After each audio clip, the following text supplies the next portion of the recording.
and that will actually be enough for you to get your permanent residence. Hey guys! Welcome back to our channel. We know that a lot of you are looking to migrate to Canada, and you're probably wondering which immigration pathway is a realistic option for you guys to move to Canada.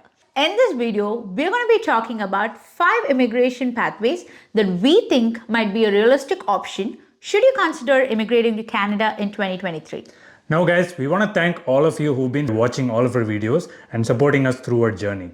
But lately, we've been hearing a lot of comments from few of our viewers that, we are lying about certain information, that we're saying, it is easy to find a job in Canada, and we're trying to just promote our channel.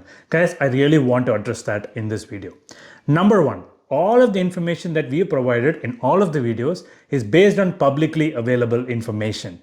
We have not manufactured any of the information that's in there, and so we will be more than happy for somebody to say otherwise based on all the information that we provided. Number two, if you think we are lying or we are not stating what is out there, please let us know through facts and figures and by commenting on our channel. We do want to give a shout out to one of our viewers who did say so and pointed out what we did wrong, and we are more than happy to take that feedback and make the change. But moving forward, that is what we need to say. Just because you're frustrated or you're unable to come to Canada doesn't mean you can just comment randomly on other people's videos. If anything, that is only going to make us stronger.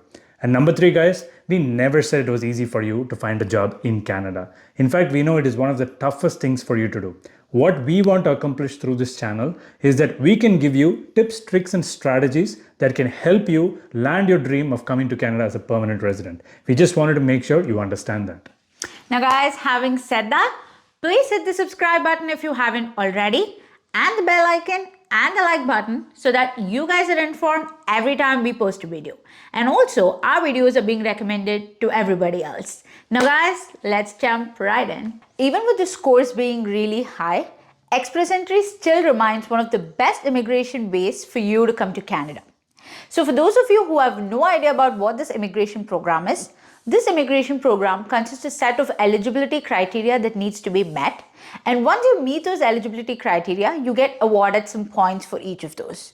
So you can enter the eligibility criteria in the CRS tool and you can see what points you get. So guys, we'll leave a link in the description box below for you to see what the CRS tool looks like. Now, at regular intervals, IRCC conducts a draw and announces a cutoff score.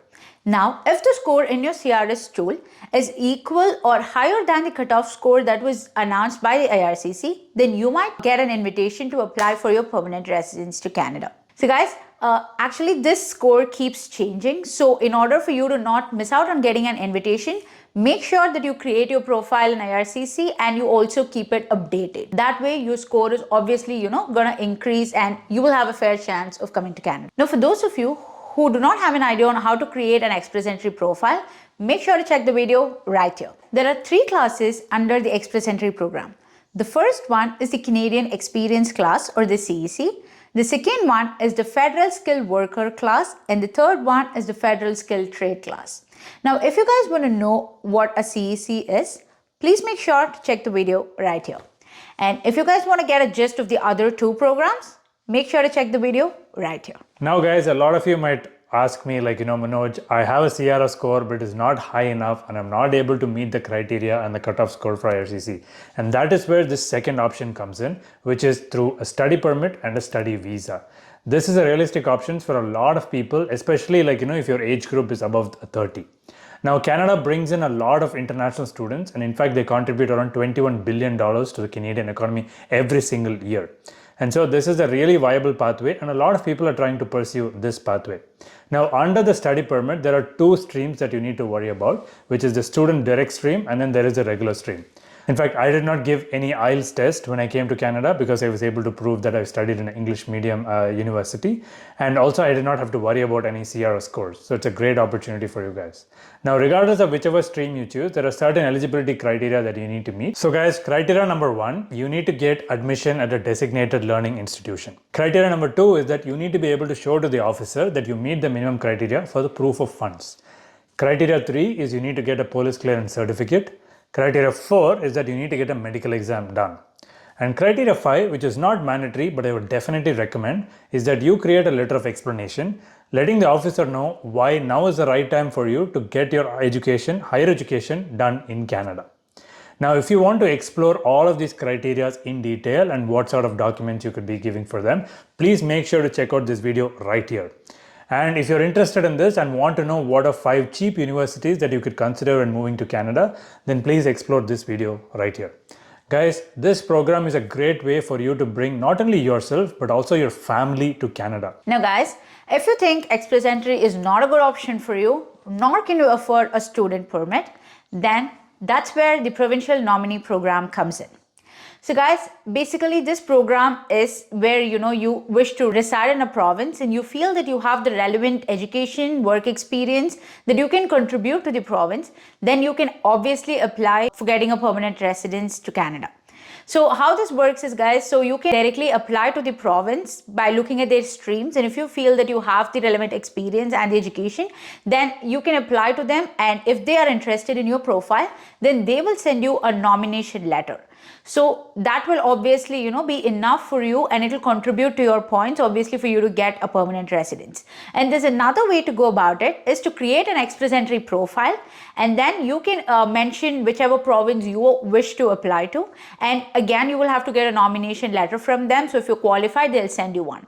So this way, guys, even if you have a low CRS score, say as low as 300, probably a low English score as well, you will still be able to get a permanent residence. And that's where the nomination letter that you get is going to come handy, because that's going to give you 600 points. So no matter what your CRS score is, you will definitely get your dream permanent residence. Also, guys, there are some programs which are provincial based, and they necessarily don't give you 600 points, but they give you a nomination letter which you can, apply directly to IRCC, and that will actually be enough for you to get your permanent residence.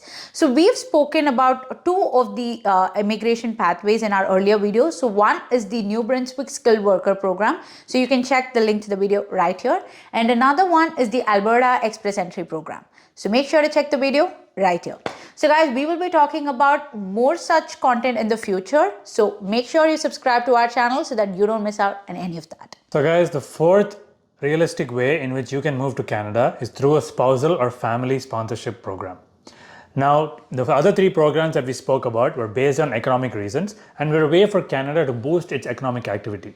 But another great thing about Canada is that they also love for you to build your family here. And so that is where the family sponsorship program comes in. Now, if you're wondering who can be sponsored to come to Canada, you can basically sponsor someone who's your spouse, which is your wife or husband. You can sponsor somebody who's your common law partner. And you can also sponsor your dependent children and your parents or grandparents. Now, there are cases where people can sponsor their nephew, niece, brother, sister, but the process usually is very strict and stringent. Now guys, this program is a great way to move to Canada without having any IELTS test or any educational minimum requirements. But you need to make sure you show to IRCC that the relationship that you have with the sponsor is genuine and is not gotten into for the sake of your permanent residence. Now, you need to ensure that the person who's sponsoring you is either a permanent resident or a Canadian citizen. Now, there are 2 ways in which you can go about doing this program, guys. One is the inland spousal sponsorship, where you as the person being sponsored is already in Canada. And then there is the outland spousal sponsorship, where you're residing outside of Canada. Now, the outland spousal sponsorship was the way in which I was able to bring Priya to Canada in February 2021. And we will make sure to share the information and details of how we went through that process in a future video. The final pathway is not just one program, but a bunch of programs that you can apply to based on your TEER codes. So in fact, you can come to Canada with a work permit and a job in hand. And one such program is the Atlantic Immigration Program, where you can get your permanent residence by coming to one of the 4 Atlantic provinces in Canada.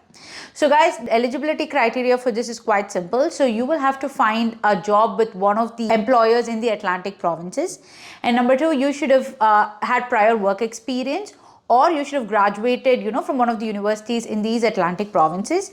Then you should meet a minimum eligibility criteria in your education side and also in the minimum language requirements.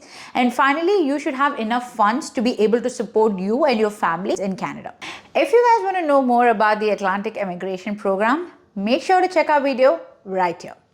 Now, the next program that falls under this category is the Rural Northern Immigration Program. Now guys, this is a community driven program and is focused on skilled workers with international experience. So guys, now there's a set of criteria that you obviously have to meet in order to be eligible under this program. Now, aside from the eligibility criteria set up by IRCC, there's also a bunch of criteria that you need to meet, which is very community specific. So you have to meet both the eligibility criteria in order to be able to immigrate to Canada under this program.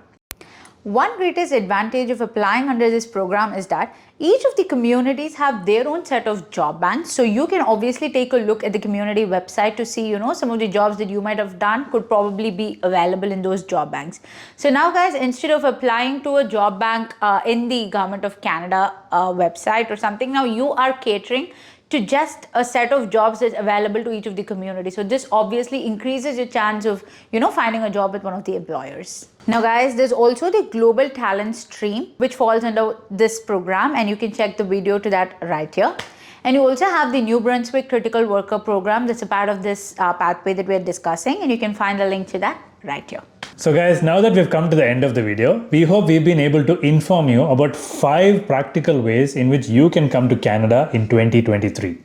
Now guys, this way your dream of becoming a permanent resident is just not a dream anymore. Guys, make sure to hit the subscribe button and the like button if you liked our content, and we would love to know if you have any further questions in the comment section below. Now until next video guys, take care. Bye-bye.